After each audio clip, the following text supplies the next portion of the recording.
na mo criticize nako.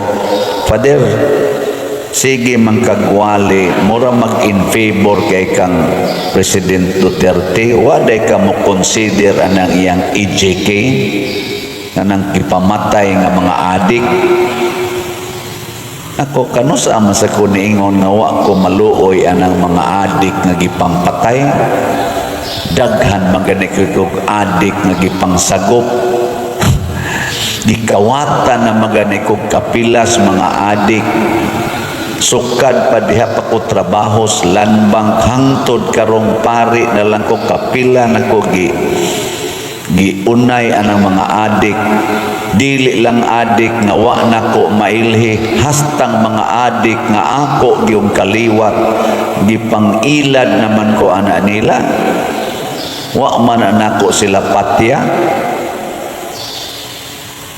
nga nalipay sa day kong gipangpatay na sila, wa. Pero ang pangutana, kadto sang gipatay sa mga adik, purti masang daghana, unsa man say atong reaksyon ato. Ang accuse nga gipangpatay sa administrasyon ni Duterte gikas pagka-mayor hangtod na presidente, ang iya giyong sulti mga adik nya na ako na mga inosente nga na apil, mga bata, mga babae, gitawag siya og collateral damage sa ila ng version. Collateral damage, murabag naali sila ba, stray bullet, inana naali, or ni babag-babag niya, galagot ng pulis kay napatya na sad sila, babag-babag ang ipatay na lang sa kapil. Mga collateral damage, unsaon man na nato pagpruiba ang kamatuoran na kani siya murder, kani siya legit ni nga encounter, naatay korte, filing kaso, simple ra gyud kayo, filing kaso. Nganong wa may kaso sa EJK si President Duterte dinis ato? Mao man ay nahibudngan sa mga international lawyers, why kaso din pero dunay kaso sa ICC. Unsa man ang ilas ang ingon, di na mo prosper din kay influential kaayo na presidente pa day siya karon, di naman filing kaso, padugtaan na dias prisuhan, okay ra gyud na. Pero og mag ditso sa tagpadaan niya ngadto sa ICC, mura na sa tagniangkon nga mga bugo dinhing atong korte, nga incapacitated ang atong mga lawyers, ang atong mga prosecutors to know the truth about EJK of President Duterte. Nya moangkon day tana, moangkon day mo nga mga bugo atong mga lawyers dinhi kanang nagda sa Supreme Court, mga bugo na sila, moangkon day mo. Ako di jud ko moangkon kay mga bright gina sila. Nganom din ang atong bar exams dinhi binugo, daghan magiging mga hagbong ana kay purting lisura. Mo na nga di ta magpa kuano di ta magpa unya ang atong Philippine Constitution ug dili na nato sundon diha ang provision. Nganom din ang atong Philippine Constitution, ubos na siya kaysa ubang mga nasod, ubos na siya kaysa ICC nga statutes, na ang warrant of arrest sa ICC ato yung i-impose, bahala na ang atong constitution nag-ingon nga di yun i-deprive sa due process ang accused person, bisan pa gani ang guilty person di man gani i-deprive sa due process, bisan pa gani ang kana ganing naa gani mga PDL tag tagaan pa mangganig basic human rights kanang nagyud konbiktado na gyud ato pa manggani ng tagaag due process mo ng mga dili gyud kuno inhuman ang mga facilities sa atong kaning mga prisuhan mo reklamo pa manggain ng uban mo na atong pailag kaso aron makilhan og kinsay ga EJK gyud tinud-anay kaya mga adik tortis ang daghan ng gipatay di nila sa ato sliluan di ba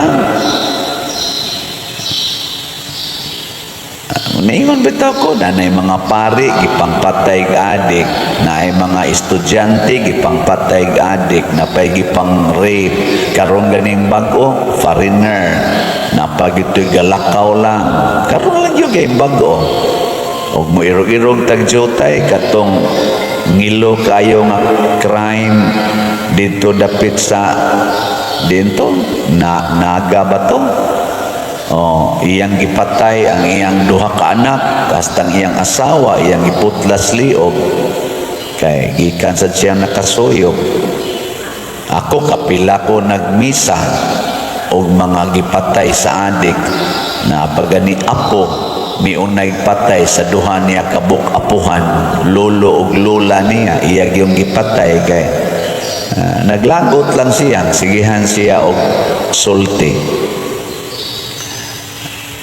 pulos sa di sila mga reality ya dili day na siya EJK dili na extrajudicial killing ni agi detong due process wasad ala paili kaso di na lang ta maglalis na atay korte nakaron og ari sa tas morality moral ba na atay doktrina sa simbahan anha nato diha sutaon kung kinsa nato ang padong sa impierno o kinsa sad ang padong sa langit ang Ginoo na say atong korte anak ang Ginoo mo itong korte ang atong hearing kanusaman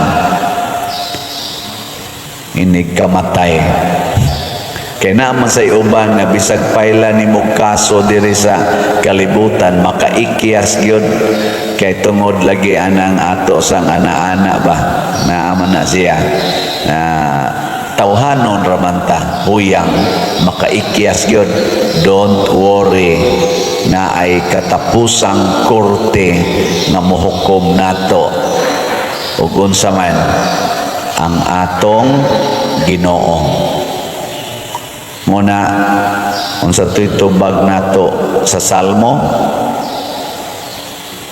sa toy tubag nato ang akong kalag giuhaw sa buhi nga Dios anus aman ako makaatubang kaniya kung kita gidaog-daog na kung kita gipahamtangan na sa mga silot nga dili angay kanato mangandoy tang mo atubang sa Ginoo ngilingay mong tupad inagusto na kang mo atubang sa Ginoo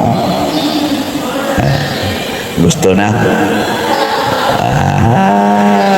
ikaw na siya muna kung tanaw na to si Kristo relax ra kayo nga naman sila si Pedro Calungsod, Lorenzo Ruiz atong mga santos relax ra kayo sa dihang giatake sila sa kalibutan nga naman ang ilag yung number 1 nga pangandoy to see God face to face in heaven o kung mauna na'y atong pangandoyon dili na gani ta mangandoy og hustisya dinhis kalibutan kung dili magsigi taghatag og hustisya para sa atong isig katao kanabang kita nay source of justice kita nay source of compassion kita nay source of forgiveness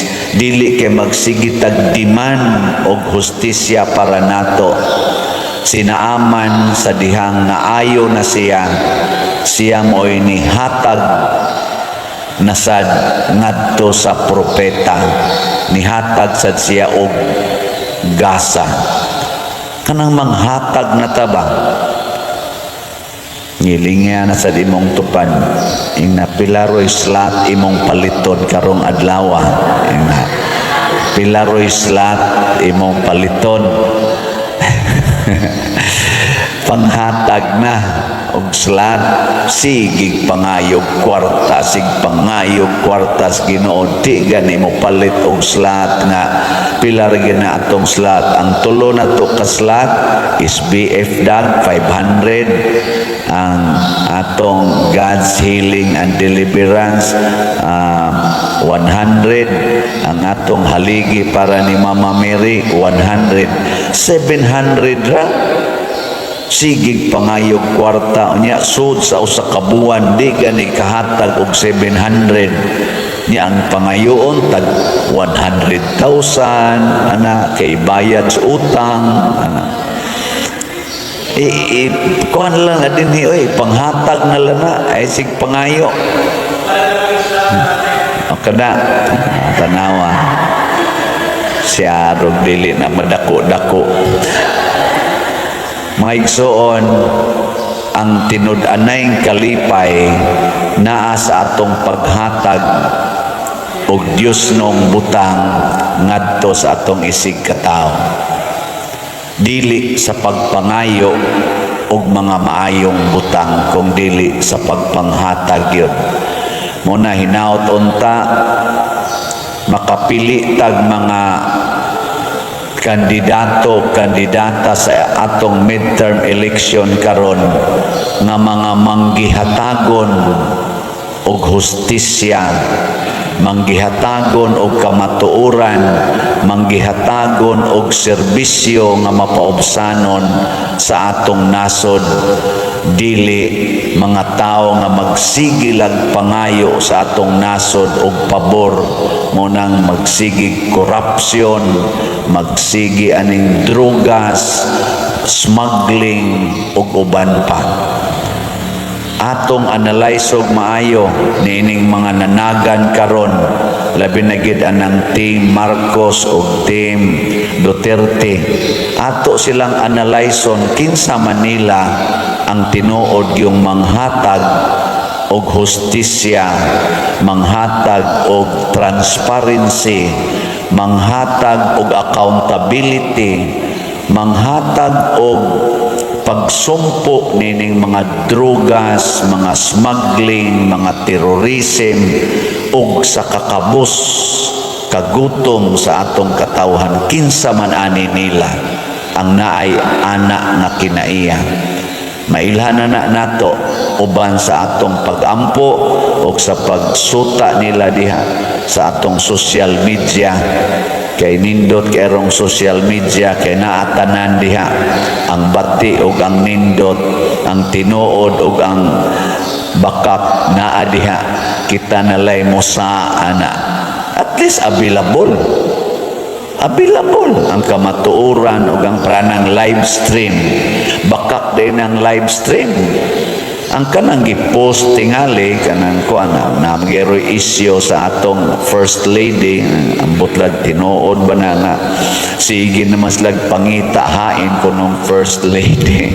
Kay niabot man kuno adtong March 11, pero gasigig ingon ang mga tao asa lagi pag live stream picture ang may ibutang isa, di ba? Pag kanapig yung live interview ba gikan sa TV station nga mag-interview gyud nga mosulti siya unsay nahitabo, wa pa magyoy live karon 23 naman lang, 11 days na lang ang nilabay. Sige lang post og picture kana ba mga inana anha diha makita unsa ang social media muliho karon ang fake news ug ang true news nagsagol diha.